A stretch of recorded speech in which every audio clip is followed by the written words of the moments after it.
میں بھی رقص کا ذکر آئے گا، اس زمانے کی تہذیب کا حصے کے طور پہ اس کا بیان کیا گیا۔ سب سے پہلے رقص کے متعلق دو چار باتیں میں کہنا چاہوں گا۔ ہم سبھی جانتے ہیں کہ جسمانی جو حرکات ہیں، اگر انہیں لے بدھ اور ہم آہنگی کے ذریعے پیش کیا جائے تو وہ ایک رقص کی شکل اختیار کر لیتی ہے۔ اور یہ بھی کہا جاتا ہے کہ اس کی جو ابتدا ہے، جب سے بنی نوع انسان کی ابتدا ہے، تب سے رقص کی بھی ابتدا ہے۔ بچہ جب پیدا ہوتا ہے تو ہاتھ پاؤں مارتا ہے، اور اس ہاتھ پاؤں مارنے سے وہ ظاہر کرتا ہے کہ وہ بھوکا ہے۔ تو جو اس کا عمل ہے ہاتھ پیر چلانے کا، وہ بھی رقص کی ابتدا کی ایک شروعات مانی جاتی ہے۔ اس کے متعلق یہ بھی کہا جاتا ہے کہ جو چرند پرند ہیں، جو حیوانات ہیں، جب وہ مدہوشی کے عالم میں ہوتے ہیں، جب وہ اچھل کود کرتے ہیں، تو وہ بھی کہیں نہ کہیں اپنے عشق کے جذبات جو ہوتے ہیں اس کا اظہار کہیں نہ کہیں کر رہے ہوتے ہیں۔ وہ بھی ایک طرح سے رقص کے زمرے میں آتے ہیں۔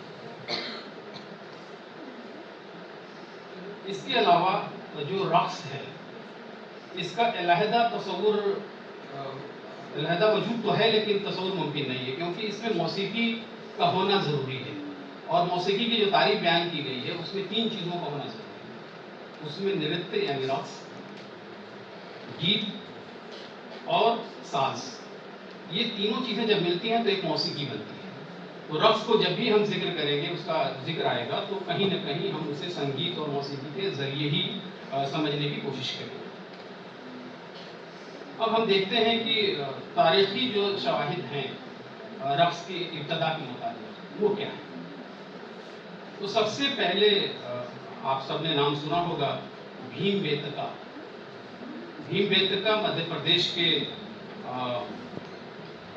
ضلع رائے سین بھوپال سے تقریباً 54 کلومیٹر دوری پہ واقع ہے، جس کے بارے میں کہا جاتا ہے کہ تقریباً 1 لاکھ قبل مسیح بھی وہاں کچھ سیٹلرز تھے، وہاں پہ کچھ سائٹس تھے، کچھ پناہ گاہیں تھیں۔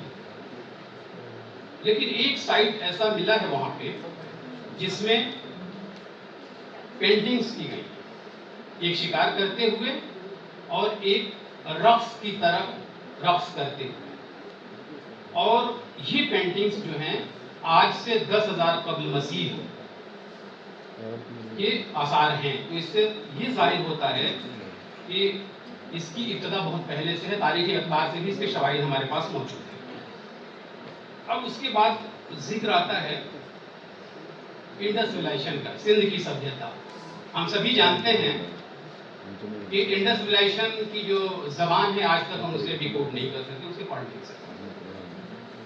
لیکن جو وہاں کے سائٹس کی کھدائی ہوئی اور اس سے جو چیزیں ریمینس جو ملے، اس سے تاریخ لکھی گئی۔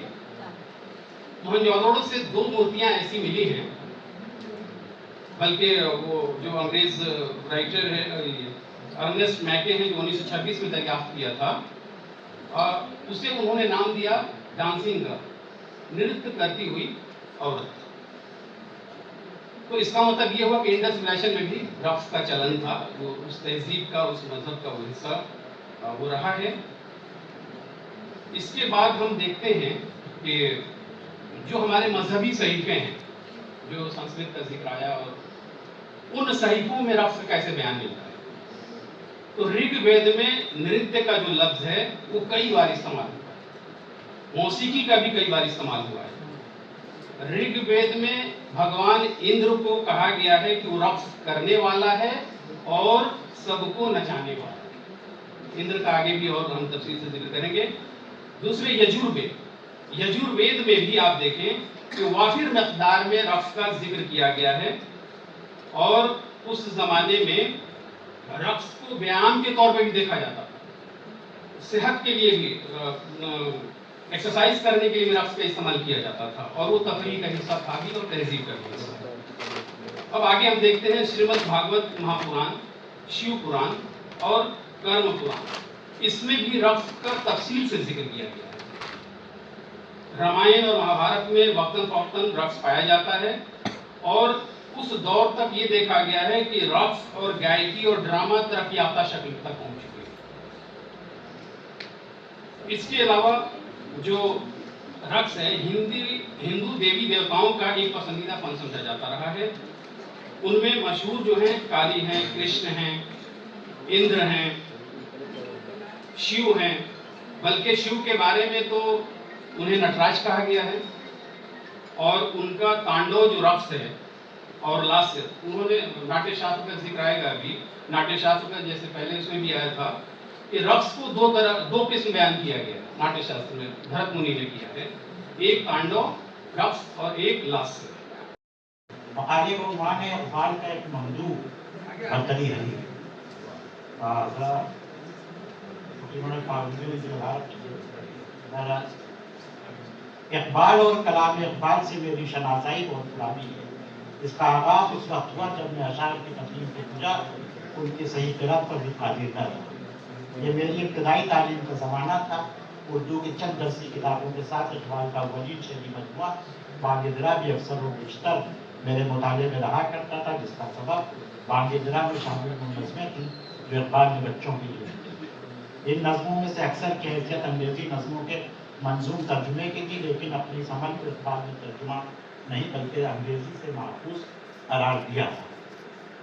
पहाड़ और गिलहरी, मकड़ा और मक्की, माँ का ख्वाब और कई दूसरी नज़में जो इस वक्त मुझे याद नहीं आ रही है, तर्जुमा होने के बावजूद आला दर्जे की तख्लीकियत की हामिल थी। जैसे जैसे इकबाल की शायरी का मेरा मुताला बढ़ता गया, मैं इकबाल की इंतहाई वसी और नाज़ीब फिक्री और नज़री कायनात और उनके फलसफियाना नज़रियात की असली मानवियत और मशरिक़ और मग़रिब के उन तमाम फिक्री सोतों और सरचश्मों से अपनी महदूद इल्मी इस्तिदाद और सलाहियत के मुताबिक वाकिफ होता चला गया, जिनके धारे उनकी फारसी उर्दू शायरी में जारी और सारी नजर आती है। इकबाल ने फिक्री सतह पर मशरिक़ से भी इस्तिफादा किया और मग़रिब से। अगर एक जानिब वो हकीम सनाई, रूमी, गज़ाली, गालिब और जामी के अफ़कार आलिया से मुतासिर हैं, तो दूसरी तरफ बरगसा, गोल्टे, नीत्शे और कार्ल मार्क्स से भी उन्होंने इल्मी और फिक्री तौर पर इत्तिफाक किया है। 2 मिनट से मेरा फ़ोन ऑफ ही कर दीजिए किया है। इकबाल के मशरिक़ी और मगरबी दोनों फिक्री सरचश्मों के ताल्लुक से माहिरीन इक़बालियात ने इससे हासिल गुफ्तगू की है, लेकिन इक़बाल पर खालिस हिंदुस्तानी फ़िक्र फ़लसफ़े के असरात से मुताल्लिक़ बहुत कम गुफ्तगू की गई है। हम ज़्यादा से ज़्यादा राम नानक, स्वामी रामतीरथ वगैरह का मुख्तसरन जिक्र कर देते हैं, या फिर अगर बहुत हुआ तो आफ्ताब के उन्वान से कही गई उस मुख्तसर नज़्म पर चंद जुमले कह दिए जाते हैं जो इक़बाल के मुताबिक गायत्री मन का तर्जुमा है, कि जिसे हिंदू फलसफे की इलाहियात में एक अहम मुकाम हासिल है।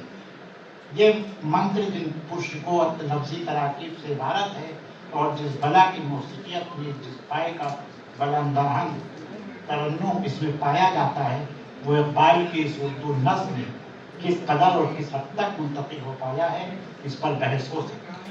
लेकिन तर्जुमे के लिए उस मंत्र के इंतखाब से ये बात वाज़ेह हो जाती है कि इक़बाल सिर्फ अरबी व अजमी या फिर मगरबी फ़िक्र व फ़लसफ़े से वाकिफ़ या मुतासिर नहीं थे, बल्कि अफ़कार हिंदी के भी खोशा ची रहे थे।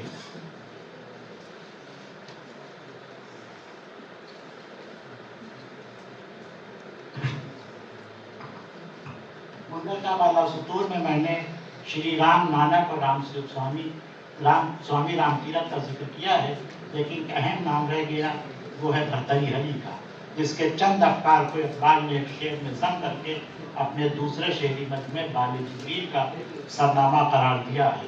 यानी फूल की पत्ती से कट सकता है हीरे का जिगर, मर्द नाज़ा पर कलामे नर्म नाजुक बेअसर।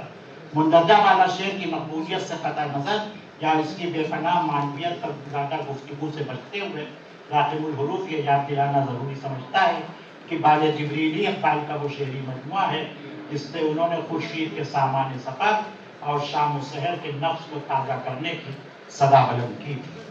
बांगे-दरा के बाद ज़रबे कलीम से कब्ल कि जिसे इक़बाल ने दौर हाजिर के खिलाफ ऐलान जंग करार दिया है, बाले जिब्रील उनका ऐसा शेरी मजमुआ है जो इक़बाल की फ़िक्र और उनके फ़न के माबैन बेहतरीन तवाज़ुन का खिलाफनामा कहा जा सकता है।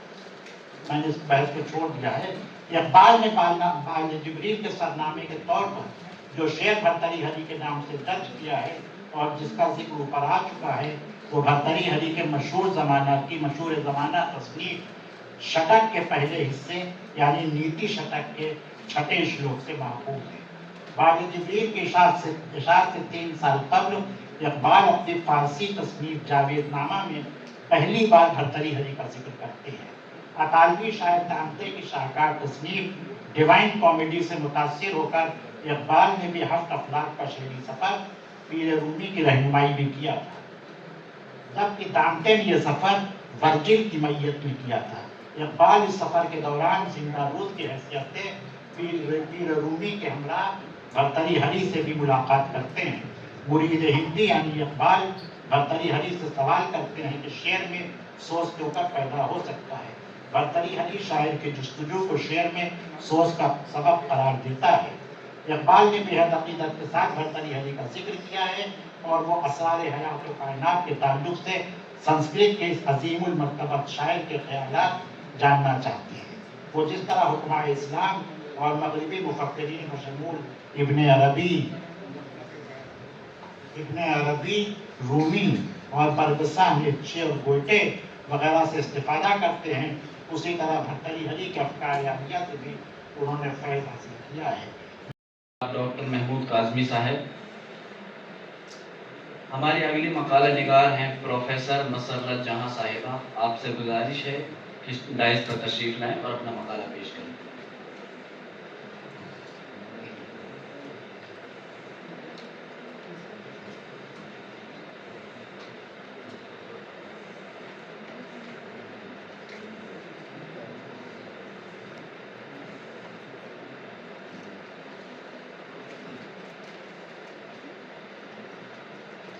السلام علیکم۔ میرے مقالے کا عنوان ہے اردو غزل کے ڈکشن پر سنسکرت کے اثرات۔ یہ بات روز روشن کی طرح قائم ہے کہ لفظ اردو ترکی زبان کا لفظ ہے، اور اسی طرح اس حقیقت سے بھی انکار نہیں کیا جا سکتا ہے کہ جسے اردو کہتے ہیں اس میں مختلف زبانوں کی لفظیات شیر و شکر کی طرح ضم ہے، مثلاً عربی، فارسی، ہندی، ترکی، انگریزی، سنسکرت وغیرہ۔ اردو ایک ہند آریائی زبان ہے اور اس پر جن زبانوں کے اثرات مرتب ہوئے ہیں ان میں سنسکرت کا بڑا اہم رول ہے۔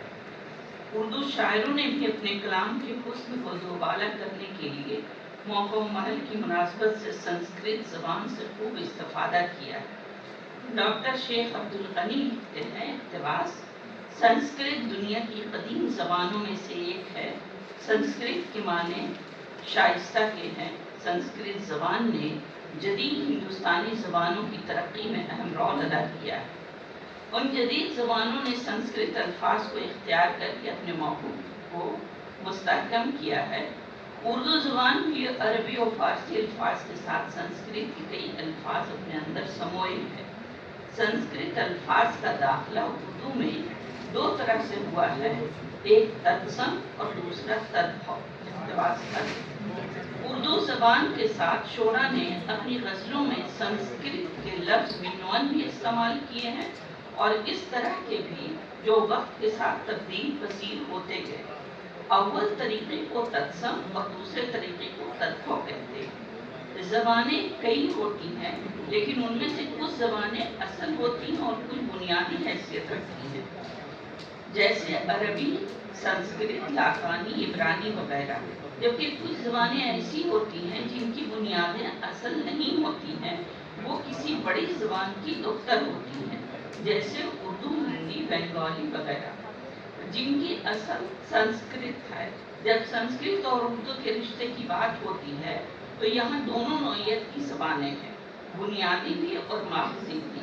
یہاں یہ باتیں کرتی چلوں کہ اردو شعراء نے خیال کی ترسیل، جذبات کے بہاؤ اور شعر کے فنی تقاضے کے پیش نظر کہیں مینوان اور کہیں تبدیل شدہ سنسکرت الفاظ استعمال کیے ہیں، یعنی کہیں تتسم اور کہیں تدبھو لفظ موجود ہیں۔ سنسکرت کے وہ الفاظ جو اردو میں سفر کرتے ہوئے داخل ہوئے ہیں، ان کی مثالیں ملاحظہ ہوں۔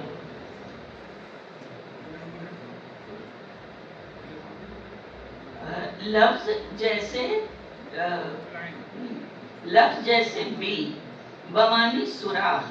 प्रेमचंद अपने नॉवेल मैदान अमल में लिखते हैं, वहाँ पहाड़ सा घर पड़ा हुआ है, यहाँ तुम एक बिल में घुसे बैठे हो। झैल में उर्दू गजल के चीदा चीदा अशार में संस्कृत तत्सम और तद्भव अल्फाज के इस्तेमाल की मिसालें पेश की गई हैं। बिल हशरातुल अर्ज के रहने का सुराख। चूहा बिल में रहता है, सांप भी बिल में जाता है, लेकिन उसके घर को बिल नहीं बल्कि बाम्बी कहा जाता है। जावेद अख्तर की गजल का एक शेर है, बाम्बी नागन छाया आंगन, घुंघरू छन छन आशा मन, आंखें काजल पर्वत बादल, वो जुल्फें और ये बासु। छाया बवानी साया, छाया संस्कृत लफ्ज है, छन छन घुंघरू की आवाज है, आशा पर्वत, ये सब वो अल्फाज हैं जिनकी जड़ें हिंदी और संस्कृत में पेवस्त हैं। लेकिन शायर का कमाल है कि उन्होंने इस तरह बरमहल इस्तेमाल किया कि तफहीम का कोई मसला न रहा। लफ्ज बाम्बी की मुनासबत से माजिद लखनवी की गजल का एक शेर मुलाहिजा कीजिए, नहीं मालूम अगर सांप का मंतर तो न फंस, हाथ उस सांप की बाम्बी में न डाल, अच्छा है। जबकि बल संस्कृत लफ्ज है और उसके मानी टेढ़ है। बल पड़ना शिकन पड़ना है, माथे पर बल पड़ गया और पेशानी पर शिकन।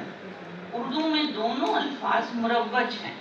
शहजाद अहमद का शेर मुलाहिजा फरमाए, ये सोच कर कि तेरी जबी पर न बल पड़े, बस दूर ही से देख लिया और चल पड़े। इस शेर में बल की जगह अगर शिकन लफ्ज होता तो ये बात पैदा न होती। जबी बमानी पेशानी, उमूमन पेशानी पर कोई शिकन नहीं या शिकन के कोई आसार दिखाई नहीं दिए मुरव्वज है।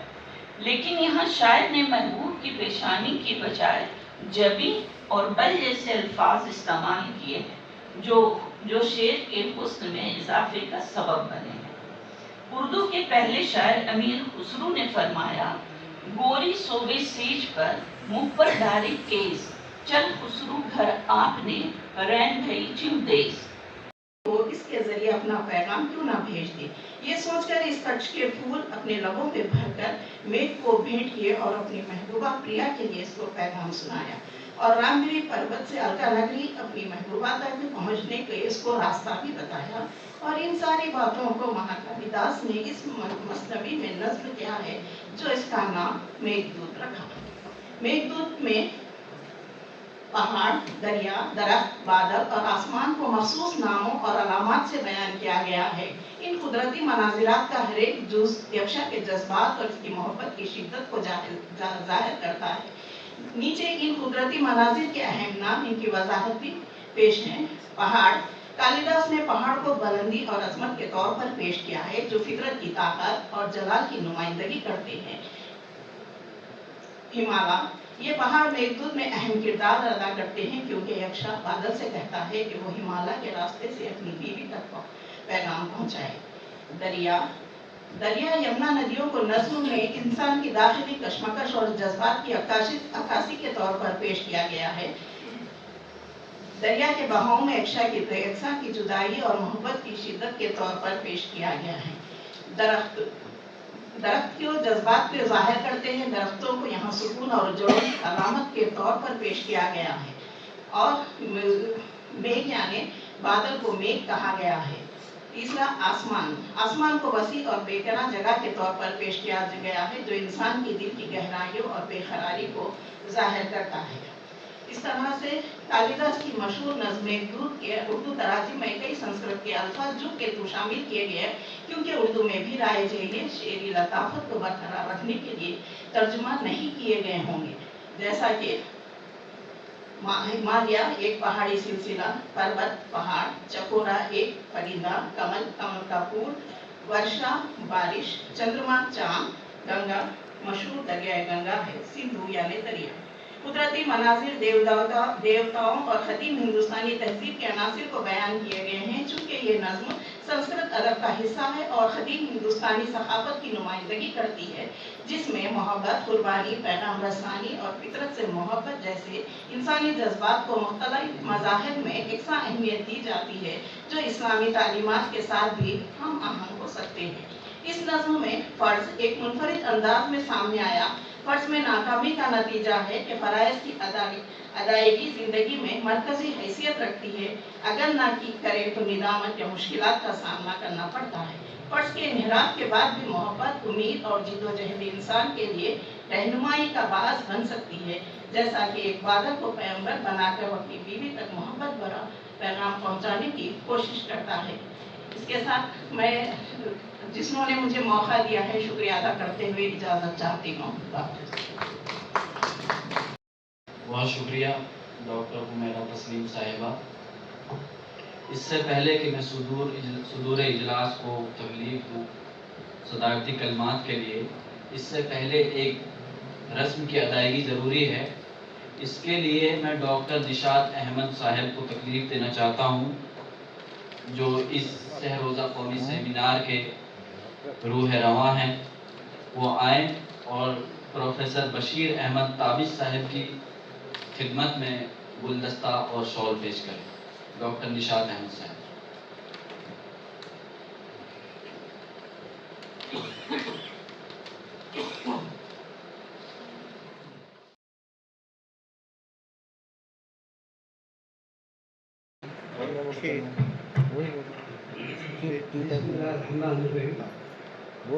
अस्सलाम वालेकुम रहमतुल्लाहि व बरकातहू। सदर जलसा गुलाउस खैर साहब, रफीक अहमद साहब, दीगर निखाल निगारान, जनाब राहिफ खुदाई साहब, नसीरुद्दीन फरीद साहब, जनाब मई साहब, दीगर रिसर्च स्कॉलर्स, तलबा और तालिबात, हम कल से सेमिनार के बारे में, संस्कृत के बारे में, संस्कृत के उर्दू के रिश्ते के बारे में सुनते आ रहे हैं। काफ़ी अहम मिसालें पढ़े गए और इंशाअल्लाह कल भी मिसालें पढ़े जाएंगे। मैं इस महफिल से इस्तेफादा करते हुए मैं 2-3 बातें कुछ ऐसी पेश करना चाह रहा हूँ जो इस सेमिनार से हटके है। बात दरअसल ये है, आज के दौर में तहकीक के वसाइल बहुत ही आसान हो गए हैं। उसकी वजह इंटरनेट और क्या है दूसरी सहूलियात की वजह से, जीराक्स वगैरह की वजह से। मैं यहाँ 1974-1980 के दौर के हालात बयान कर रहा हूँ, उस ज़माने में रिसर्च स्कॉलर्स को किस तरह की परेशानियों से सामना करना पड़ता था, जिसमें अब्दुल मजीद बेदार साहब भी हैं, नसीरुद्दीन फरीद साहब भी हैं, अनवरुद्दीन साहब भी हैं और मैं भी हूँ। उस ज़माने में मेरा PhD का मौजू था डॉक्टर शौकत सब्ज़वारी। इत्तेफाक से वो मेरे उस्ताद के उस्ताद थे और शौकत सब्ज़वारी जिस ज़माने में मैंने PhD का काम शुरू किया, वो पाकिस्तान में इंतकाल कर रहे थे। मेरे सामने मसला था कि उनकी मालूमात मैं किस तरह हासिल करूं। पहले बताया गया, मेरे उस्ताद साहब ने कहा, पहले आप हैदराबाद जाइए, वहाँ की लाइब्रेरियों को छानिए, वहाँ के असातिज़ा से मिलिए, उस्मानिया कॉलेज के असातिज़ा से मिलिए, आपको रहनुमाई मिलेगी। मैं सबरस के लाइब्रेरी पहुँचा तो मालूम हुआ कि वहाँ जनाब अकबरुद्दीन साहब के पास बड़ी कीमती किताबें हैं। मैं उनके पास पहुँचा और मालूम हुआ मुझे कि नुखूश में, पाकिस्तान के नुखूश में डॉक्टर शौकत सब्ज़वारी के सिलसिले में मालूमात हैं। तो मैं उनके पास पहुँचा, बहुत ही अदब से उनसे बात किया। वो घर के बाहर आए, पूछे कि भी आप कौन है, कहाँ से आ रहे हैं। मैं बताया कि मैं तिरुपति से आ रहा हूँ, डॉक्टर रजीउद्दीन साहब मेरे उस्ताद है, उन्होंने हैदराबाद भेजा है ताकि मैं आप यहाँ की लाइब्रेरियों से, यहाँ के असातिज़ा से मैं इस्तेफादा करूँ। तो मैं कहा यदि आप मुझे नुकुश के पर्चे चाहिए, तो मौलवी साहब ने कहा कि मेरे पास है, एक शर्त है, आपको मैं किताब ये नुकुश के पर्चे नहीं दूंगा, आप मेरे कमरे में बैठिए, आप वहाँ बैठ के नक्श कीजिए, मैं आपको थोड़ी थोड़ी देर के बाद चाय फराहम करूँगा, मगर आपको किताब नुकुश के पर्चे नहीं दूंगा। मुझे इतनी खुशी हुई कि मैं कह नहीं सकता, इसलिए कि जैसे ही मैं शौकत सब्ज़वारी की जिंदगी के हालात देखा, ऐसा मालूम हुआ कि एक खजाना मिल गया मुझे। इसलिए कि उससे पहले शौकत सब्ज़वारी के बारे में मुझे कुछ भी मालूम नहीं था। ये मालूम था कि वो उर्दू के लिसानी माहिर हैं और हाफिज़ हैं, फलसफे कलाम गाज़ी उनका बहुत ही मायनाज किताब है। तो मैं जब अकबरुद्दीन साहब के घर पहुंचा और उन्होंने नुकुश के पर्चे दिए, तो मजमून में 2 दिन लिखा बैठे, और उस वक्त मैं आबिद से एक होटल में किराए पे रुका। मैं बहरहाल मैं उनके पास गया, 2-3 दिन रह के पूरे पर्चे नुकुश के पर्चे से मैं इस्तेफादा किया। फिर उसके बाद मैं नुगुनी साहब से मिला, उसके बाद फिर मैं हमारे क्या नाम है यूसुफ शर्मा साहब से मिला, रफिया साहब से मिला। इस तरह मैंने अपने पीएचडी के सिलसिले में डॉक्टर शौकत सब्ज़वारी के बारे में और तनकीद के बारे में बहुत सी मालूमात हासिल की। इस तरह शख्सियत को पहचाना जा सकता है। बहरहाल उसके बाद मुझे बताया गया कि आपको अलीगढ़, दिल्ली और मीरठ जाना पड़ेगा। मीरठ उनका जाए पैदाश थी, तो मैं उनके भाई को खत लिखा, तो उनके भाई ने कहा बात खुशी, आप आइए, आप मेरे पास मेहमान ठहरिए, मैं आपकी हर तरह मदद करूंगा। तो मैं पहले अलीगढ़ यूनिवर्सिटी गया, वहाँ जाने के अच्छा एक बात, हैदराबाद की लाइब्रेरी जो खासकर अफजलगंज में है सेंट्रल लाइब्रेरी, वहाँ पहुँचा तो मालूम हुआ कि वहाँ भी किताबें हैं नुकुश के और दूसरे पर्चों के। तो वहाँ के जो लाइब्रेरियन थे उनका पुराने पर्चे हम एक गोडाउन में रख दिए हैं और वहाँ कोई नहीं जा सकता। मसालों के बारे में बोलिए, वो आप क्या क्या कारनामे अंजाम दिए वो छोड़िए, इन मसालों के बारे में बोलूंगा मैं बोलूंगा जरा सबर तो उसके बाद मुझे उस सेंट्रल लाइब्रेरी के गोडाउन में जाना पड़ा। वहाँ मैंने इसलिए कह रहा हूँ कि कई ऐसे तलबा हैं जिनको मालूम नहीं कि रिसर्च क्या है, आप इंटरनेट से हासिल कर रहे हैं। हमारे जमाने में जितना मैं कहा नसीरुद्दीन फरीद साहब भी है, मजीद साहब भी है, इस तरह हम लोगों ने जमा किया था। उसके बाद मुझे अलीगढ़ जाना पड़ा, वहाँ भी मैंने लाइब्रेरी से इस्तेफादा किया। फिर उसके बाद मीरठ गया। और एक बात क्या मैं कहूँगा कि उस जमाने में मुझे सिर्फ डॉक्टर शौकत सब्ज़वारी के हालात मालूम करने के बाद उनकी तारीखी पैदाइश के बारे में बहुत से शुरुआत थे, तो मुझे उसके लिए सिर्फ मिनट में उनके डेट ऑफ बर्थ की तहकीक के लिए मुझे जाना पड़ा। ऐसा था। मैं बता रहा हूँ कि आप लोगों को मालूम हो कि पुराने जमाने में वैसी क्या मुश्किलात थे। इस तरह एक एक पर्चे के लिए, एक एक मजमून के लिए, एक एक किताब के लिए हमें सफर करना पड़ता था। बहरहाल ये तो रही बात। अगर मेरी बात आपको दिला दूँ तो मैं माफ़ी चाहता हूँ। मैं इसलिए कहा कि भी हमारे जैसे स्कॉलर्स हैं उनको मालूम हो कि तहसील क्या होती है, किस तरह ये करना पड़ता है। बहरहाल कुल इस वक्त 7 मिसालें पढ़े गए हैं, जिनमें दाऊद साहब हैं, शहीदुद्दीन हैं, अहमद खान साहब हैं, महमूद काज़मी साहब हैं, मसरूफ जहां साहिबा हैं, शमसुद्दीन साहब हैं, हुमैरा तस्लीम है। मैं एक बात भी कहूँगा कि तहक़ीक़ या निखाला इतना आसान नहीं है। मुझे मालूम है कि मैं भी एक उस्ताद होने के नाते, मजमून लिखने के नाते, अपना निखाला लिखने के नाते कितनी मेहनत करनी पड़ती थी। तमाम निखाला निगारे ने रेडी में अपने मजमून से हक अदा किया है।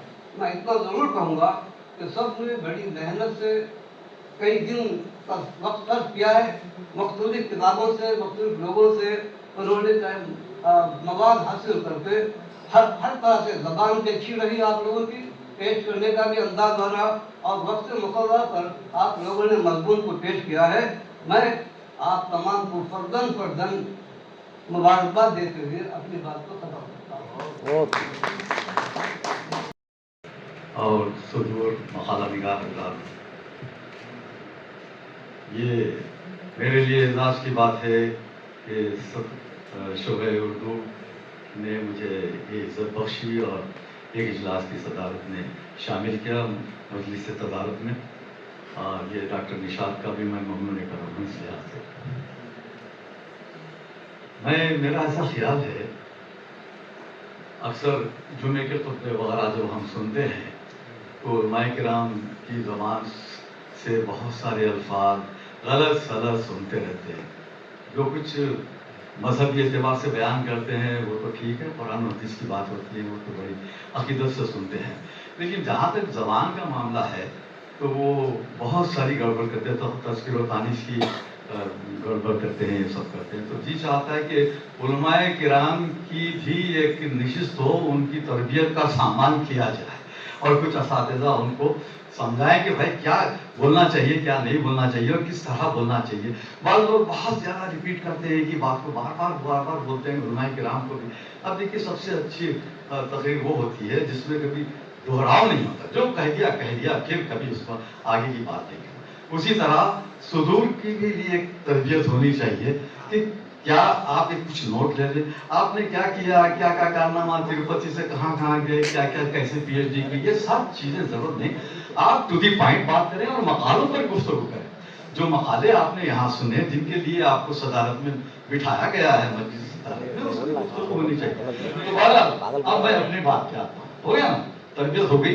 अब मैं अर्ज करता हूँ कि सबसे पहला मकाला जो डॉक्टर दाऊद मोहसिन साहब ने पेश किया, वो संस्कृत और उर्दू हिंदुस्तानी ज़बान उस हवाले से कालिदास और शकुंतला के हवाले से उन्होंने गुफ्तगू की है।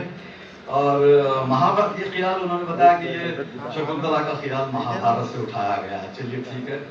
और ये भी एक उन्होंने उसमें एक बताया कि अक्सर उस ज़माने में होता रहता कि कोई ड्रामा जो होता है ट्रेजिडी पर उसका उसी बुनियाद रखी जाती थी, क्योंकि जो ट्रेजिडी होती है वो ज़्यादा अपील करती है लोगों को। बल्कि होता ये भी था, आगा हसन के ड्रामे वगैरह के सिलसिले में हमने ये भी सुना कि अगर कोई मरने का सीन होता था तो वो डायलॉग मरने के सीन वाले वो मरने के बाद फिर उसके अंदर बड़ा अच्छा सीन है, इसको रिपीट किया जाए, तो वो मरने वाला मुर्दा फिर उठता था, फिर वही डायलॉग बोलता था, फिर मर जाता था। बहरहाल ये तासुर पेश करने के लिए बहरहाल ये उन्होंने इस मौजू पे किया। और शहीदुद्दीन मोहम्मद ताहिर जो दूसरा मकाला है रानी केतकी के हवाले से उन्होंने बयान किया, इंशाअल्लाह खां इंशा की उस पर क्या संस्कृत के असरात हैं वो है। और ये चूंकि बहुत मुख्तसर अंदाज में बात कर रहा हूँ मैं, डॉक्टर अहमद खान साहब ने रक्स के सिलसिले में बड़ा तफसीली, बहुत तफसीली, देखिए मकाला आप लिखें, आप 50 सफ़े का मकाला लिखें, छपने के लिए लिखें, मगर पढ़ने के लिए तो 10-15 मिनट, ज़्यादा से ज़्यादा आप 12 मिनट में उसको निपटा देना चाहिए, ताकि सुनने वाले भी उसको, और आप जो कुछ कहना चाहते हैं आपकी किताब छप जाएगी, आपका रिसाला किसी रिसाले में छप जाए। आप तो माशाल्लाह अदब और सखाफत से भी वाबस्ता रहे हैं, वहाँ छपा दे सकते हैं। लेकिन ये सामईन के लिए, उनके लिए बहुत ज़्यादा मालूमात पहुँचाना भी वो बहरहाल, जैसा गज़ल 2-4 शेर पढ़ते थे काफ़ी। तो ये उसमें आपने एक बात बड़ी अच्छी कही है कि रक्स का ताल्लुक़ एक फ़नी अदाई परफॉर्मिंग आर्ट से ताल्लुक़ है ये। और एक बात आपने कही कि बच्चा जब पैदा होता है तो चीखता चिल्लाता और जो है हरकतें करता है, तो ये भी एक किस्म का रक्स है। पता नहीं इसको रक्स समझा जा रहा है, लेकिन इसी बात से शायद इस शैतानी हरकत को रोकने के लिए मुसलमानों में अजान और अखामत का रिवाज है। बहरहाल चलिए, और भी ये भी कहा गया कि भाई इंदर नाश्ता भी है नशाता भी है। ये देवमालाई वाक़यात संस्कृत में भरे पड़े हैं, क्योंकि उनका पूरा मामला ही देवमालाई है। चलिए, और जो है डॉक्टर महमूद काज़मी साहब ने इक़बाल का जो बरतरी हरी से इस्तेफादा है उस पर बड़ी लंबी गुफ्तगू की है, बहुत अच्छी गुफ्तगू की है। लेकिन जहाँ तक मेरा ख्याल है, کہ اقبال نے بھرتری ہری کے ایک بڑی لمبی چوڑی نظم ہے، وہ بڑی لمبی چوڑی ہے، سنسکرت میں بھی ہے، تیلگو میں بھی ہے، ڈاکٹر نسیم الدین فریق صاحب تیلگو کا ورژن بھی سنا رہے تھے، تو وہ سارا یہ اقبال نے بس ایک شعر کہا ہے کہ پھول کی پتی سے کٹ سکتا ہے ہیرے کا جگر، مرد ناداں پر کلام نظم و نازک بے اثر۔ دیکھیے یہ اقبال کی اعلیٰ ظرفی ہے کہ اقبال نے بتا دیا کہ میں نے یہ خیال بھرتری ہری سے اٹھایا ہے۔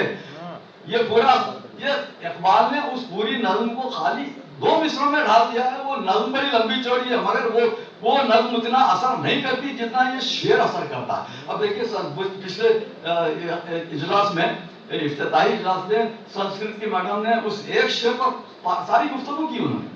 بہرحال تو اقبال کی اعلیٰ ظرفی ہے، اس میں بھرتری ہری کا ذکر اقبال نے کیا، یہ اقبال کی وجہ سے بھرتری ہری کو اعزاز ہے، یہ میرا تفصیل ہے، ٹھیک ہے۔ اور مسرت جہاں صاحبہ ماشاءاللہ بہت اردو غزل کی ڈکشن پر سنسکرت کے اثرات کے حوالے سے انہوں نے گفتگو کی، کئی شعر سنائے، اور جاوید اختر کا بھی شعر سنایا۔ جاوید اختر تو سند نہیں ہے، اس کا شعر پڑھے تو وہ پڑھ سکتے ہیں، سن سکتے ہیں، نظموں کے کہنے والے، ان کے باپ سند تھے، جاوید اختر سند نہیں ہے۔ اور شہزاد احمد کا بھی شعر آپ نے ایک پڑھا کہ اس میں جل پڑے نکل پڑے وہ والا مطلب پڑھا آپ نے، وہ مطلب میں نوٹ نہیں کر سکا، کیونکہ جل پڑے کے بجائے آپ نے کہا کہ اگر اس پر جل کے بل پڑے اور چل پڑے قافیہ باندھا انہوں نے، تو بل پڑے کی جگہ اگر شگن پڑے اگر استعمال کرتے تو وہ موضوع وہ بات پیدا نہیں ہو سکتی تھی۔ اصل میں ڈاکٹر مسرت جہاں صاحبہ کے لیے عرض کروں، اصل میں وہ قافیہ ہے، بل پڑے کا قافیہ چل پڑے، شگن پڑے آ ہی نہیں سکتا تھا، اس بات ہے وہ استعمال کیا گیا۔ اور میرا خیال ہے ڈاکٹر شمس الدین صاحب نے سنسکرت اور کھڑی بولی کے حوالے سے جو گفتگو کی ہے، اردو کا فروغ اور کھڑی بولی اور ہندوستانی اس کا نام، یہ بڑی عام سی باتیں ہیں، بہت اچھا مقالہ انہوں نے پیش کیا، یہ پڑھنے سے زیادہ تعلق رکھتا ہے۔ حمیرہ تسنیم صاحبہ نے کالی داس کی جو نظم ہے یا جو مثنوی ہے یا جو بھی ہے، وہ میگھدوت کے حوالے سے انہوں نے گفتگو کی۔ تو اصل میں یہ جیسا کہ انہوں نے کہا بھی کہ وہ اپنی محبوبہ کے لیے، یا جیسا انہوں نے کہا کہ وہ بیوی بھی تھی، تو بیوی یا محبوبہ کے فراق میں اس نے بادل کو اپنا پیغامبر بنا کر لمبی چوڑی نظم اس کی، میری محبوبہ کے بال ایسے ہیں جیسا بادل ہے، میری محبوبہ کی آنکھیں ایسی ہیں جیسا، سب وہ بادل کو مخاطب کر کے، اور پوری استعاراتی نظم ہے وہ۔ بہرحال یہ ان کا مقالہ بھی بہت اچھا تھا۔ بہت بہت شکریہ، السلام علیکم۔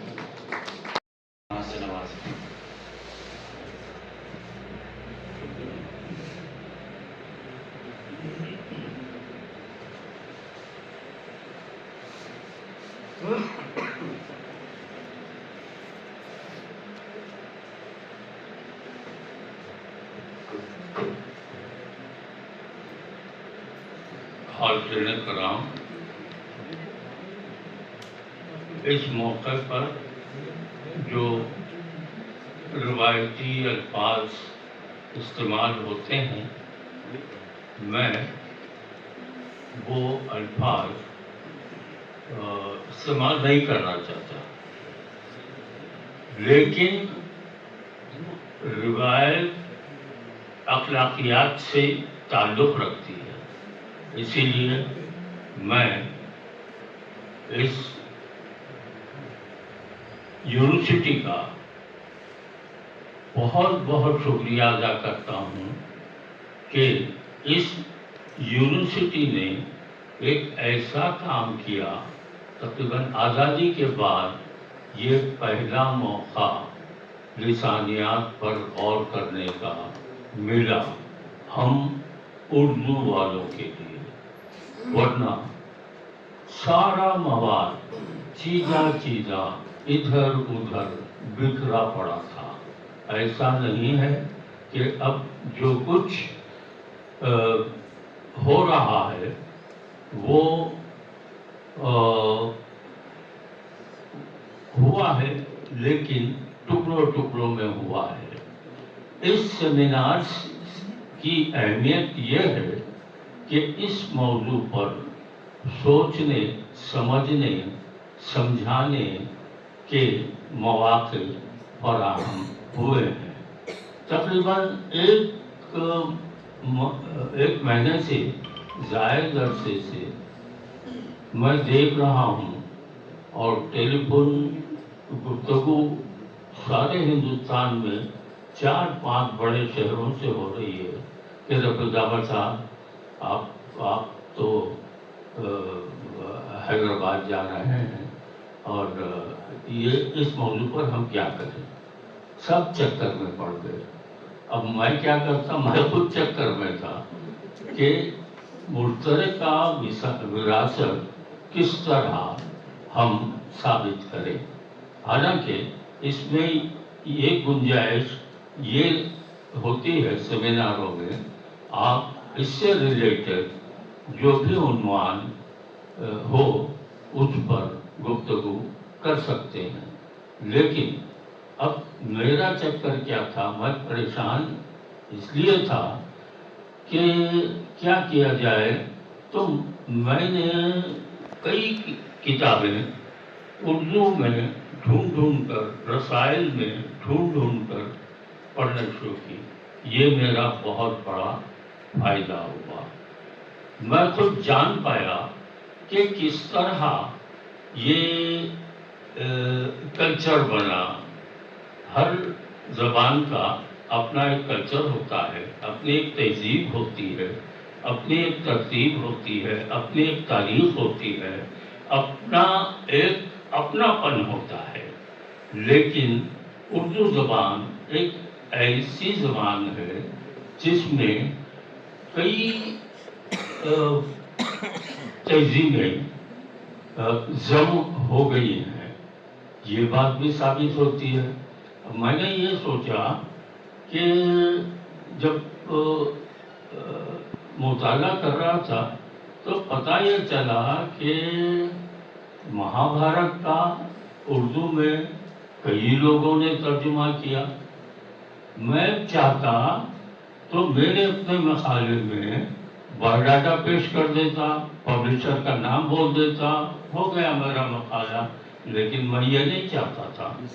मैं ये चाहता था कि देखिए हर मसाले या तहसीस का के उसूल के उस्ताद लोग यहाँ बैठे हैं, मैं क्या दर्ज दे सकता हूँ। लेकिन तहसीस में कुछ जो कुछ हो उसमें अपना ज़्यादा हो, इक़्तिबास कम हो और अपनी बात अपने तौर पर समझाई जाए, मनाई जाए। और ज़बान ऐसी हो कि मकतबी ना हो, ज़बान ऐसी हो जो आम फहम हो।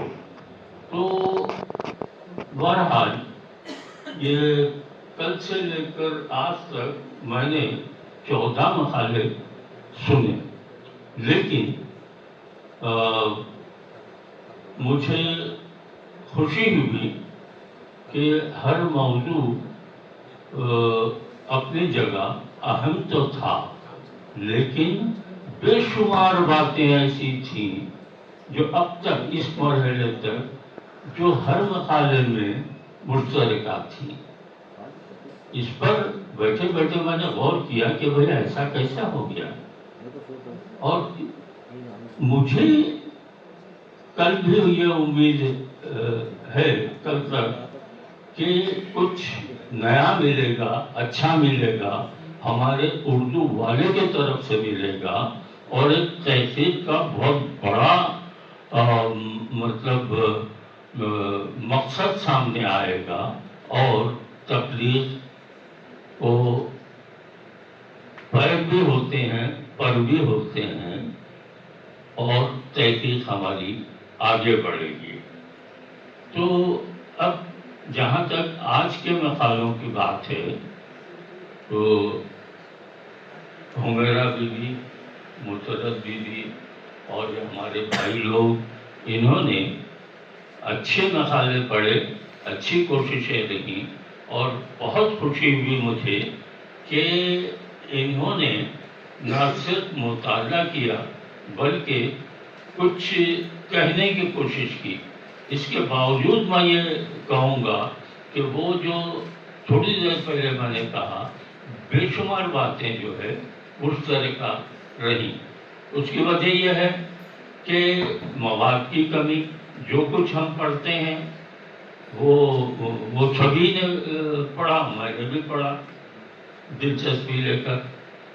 तो इससे हट के अच्छा किस जबान में पढ़ा, उर्दू में पढ़े। तो मुझे ऐसा लगना चाहिए था कि किसी ने अंग्रेजी से भी तर्जुमे पढ़े, अंग्रेजी में संस्कृत अदब को समझने की कोशिश की। मुझे नहीं लगा, ये मेरी नासमझी भी हो सकती है, लेकिन ये बात तो पक्की है कि मवाद जो है रिपीट हुआ।